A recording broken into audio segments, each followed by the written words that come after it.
Hello friends, स्वागत है आप लोग का हमारे यूट्यूब चैनल आशा ऑनलाइन क्लासेस में। आज की इस वीडियो में यहाँ पर हम आपके बिहार बोर्ड मैट्रिक एग्ज़ाम 2025 के लिए साइंस यानी कि विज्ञान के 15 आपके वन लाइनर क्वेश्चन को देखेंगे। यानी कि ऐसे क्वेश्चन जो कि आपके वन लाइन में दिए जाते हैं, 1 मार्क्स के ही हैं, और इसको हम अच्छी तरह से यहाँ पर देखेंगे और समझेंगे, याद भी करेंगे। तो वीडियो को अंत तक ज़रूर देखें और अगर चैनल पर नए हैं तो चैनल को ज़रूर सब्सक्राइब करें।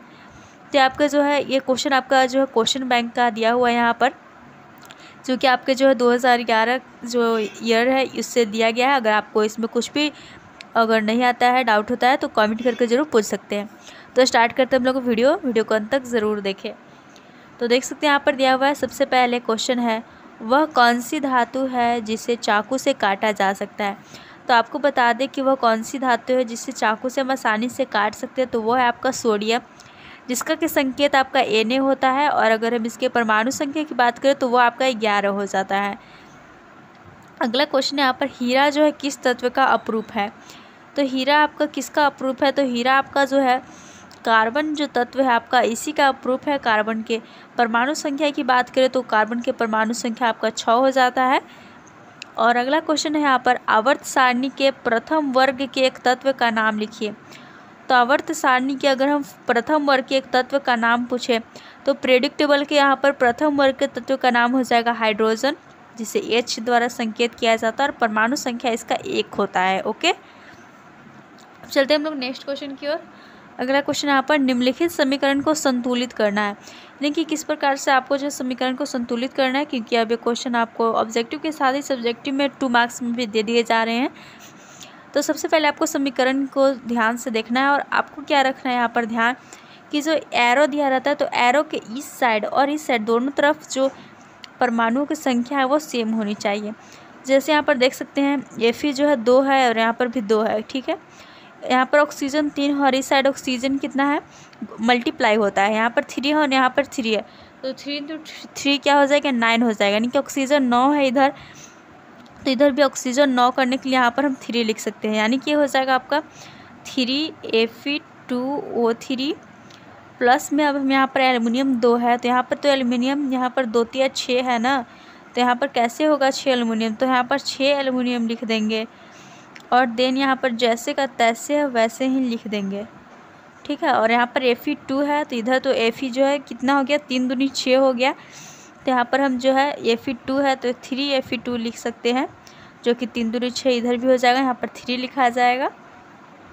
तो इस प्रकार से अगर आपको इधर ज़्यादा परमाणु संख्या इधर कम है तो आपको बैलेंस करना है। ओके, मल्टीप्लाई करके। अब अगला क्वेश्चन यहाँ पर, लोहा ऑक्सीजन से संयोग करके क्या बनाता है। तो जो आपका Fe लोहा होता है आयरन, यह ऑक्सीजन यानी कि O2 से संयोग करके लौह ऑक्साइड बनाता है। ओके, क्या बनाता है, यह बनाता है आपका लौह ऑक्साइड। इसे आप लोग को याद रखना है।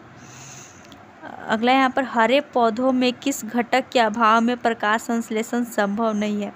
तो जो हरे पौधे होते हैं उसमें आपका क्लोरोफिल होता है, तो क्लोरोफिल के यहाँ पर अभाव में यहाँ पर प्रकाश संश्लेषण यानी फोटोसिंथेसिस की जो प्रक्रिया है जिसके फलस्वरूप ग्लूकोज बनता है वह संभव नहीं हो सकता है। नेक्स्ट यहाँ पर, 2 तंत्रिकाओं के मध्य खाली स्थान को क्या कहते हैं।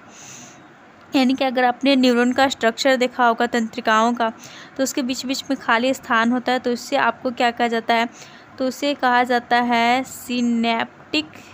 सिनेप्टिक दरार कहा जाता है, या फिर उससे कहीं कहीं साइनेप्स भी आपका दिया जा सकता है। ओके, तो साइनेप्स भी रहे तो घबराना नहीं है।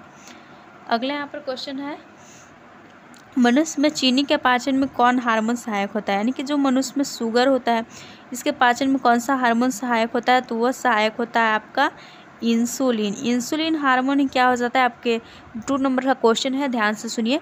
इंसुलिन हार्मोन क्या होता है, मनुष्य में अगर यहाँ पर कम हो जाता है तो चीनी का पाचन नहीं हो पाता है, जिसके कारण क्या होता है कि शरीर में जो शुगर की मात्रा वो बढ़ जाती है, और इसी के कारण आप यहाँ पर डायबिटीज़ जो रोग हो जाता है, मधुमेह वह हो जाता है मनुष्य में। तो इसलिए जो मधुमेह के रोगी होते हैं उनको इंसुलिन का यहाँ पर इंजेक्शन दिया जाता है, ताकि इंसुलिन यहाँ पर चीनी के पाचन में क्योंकि सहायक होता है, तो इससे जो बैलेंस बना रहता है मनुष्य के ब्लड में, उसमें शुगर की मात्रा। ओके, नेक्स्ट यहाँ पर, मनुष्य के कोशिका में गुणसूत्रों की संख्या क्या है। तो अगर जब आपको मनुष्य के कोशिका में पूछे तो इसमें कोशिका में गुणसूत्र की संख्या 46 हो जाती है। अगर पूछ दिया जाए कि कोशिका में गुणसूत्रों के जोड़ों की संख्या, तो जोड़ा पूछे तो आपको 23 जोड़ा बताना है। ठीक है, इन बातों का ध्यान रखना है, एक नंबर का, ऐसे ही नंबर जो कट जाता है। नेक्स्ट आप पूछा जा रहा है श्वसन कैसी रासायनिक अभिक्रिया है। तो श्वसन जो आपका एक प्रकार की ऊष्माक्षेपी या कहें तो दहन अभिक्रिया है, क्योंकि इसमें जो ऑक्सीजन ऊष्मा है वह मुक्त होता है। चलते हैं हम लोग अब अगले क्वेश्चन की ओर। तो देख सकते हैं यहाँ पर नेक्स्ट क्वेश्चन है, ओम के नियम में किसका मान अचर रहता है। तो ओम के नियम जब आपने पढ़ा होगा तो उसमें जो ताप का यहाँ रहता है, ताप का मान जो है अचर होता है। ओके, तो इसमें है यहाँ पर हमारा आंसर क्या हो जाएगा, ताप जो है वह अचर रहता है। अगला क्वेश्चन यहाँ पर विद्युत शक्ति का ऐसा मात्रक क्या होता है। तो विद्युत शक्ति का ऐसा मात्रक हो जाता है वाट। नेक्स्ट है स्पष्ट दृष्टि की न्यूनतम दूरी क्या होती है। तो स्पष्ट दृष्टि की जो यानी कि साफ देखने के लिए सबसे कम दूरी 25 सेंटीमीटर होती है। और अगर यहीं आपको क्वेश्चन आए अगर कि स्पष्ट दृष्टि की अधिकतम जो दूरी है वह क्या है, तो वह हो जाएगा आपका अनंत। ठीक है, अगला यहाँ पर और लास्ट क्वेश्चन, नहीं अभी लास्ट नहीं हुआ है, 14 क्वेश्चन है, सेकेंड लास्ट है कि बायोगैस का प्रमुख घटक क्या है। तो अगर हम बायोगैस के प्रमुख कंपोनेंट्स की बात करें तो वो हो जाता है आपका मीथेन। ठीक है, मीथेन होता है जिसका सूत्र हो जाता है आपका CH4। ओके, अब नेक्स्ट है आपका वन संरक्षण का एक प्रमुख उपाय क्या है। यानी कि अगर हम वन संरक्षण की बात करें तो इसका प्रमुख उपाय हो जाता है पूर्ण रोपण, यानी फिर से रोपा जाए, यही जो वन संरक्षण का एक महत्वपूर्ण जो है घटक है। तो देख सकते हैं इन क्वेश्चन को आप स्क्रीनशॉट जरूर ले लें और इसे जो है ज़रूर से ज़रूर याद कर लें, क्योंकि ये सारे क्वेश्चन आपके VVI हैं, पूछे हुए हैं एग्ज़ाम में। तो आपके आने की जो है एकदम संभावना है। ये जो 15 क्वेश्चन कराया गया इसमें से आपका जो 1 या 2 क्वेश्चन तो आ ही सकते हैं, या फिर जो हमने एक्स्ट्रा भी आपको बताया है तो आपका जो यहाँ पर 5 नंबर ज़रूर फिक्स है। अच्छा लगा वीडियो तो लाइक कीजिएगा, दोस्तों के साथ शेयर कीजिएगा। कुछ डाउट हो तो कमेंट करके पूछ सकते हैं। वीडियो को देखने के लिए धन्यवाद। Thanks for watching.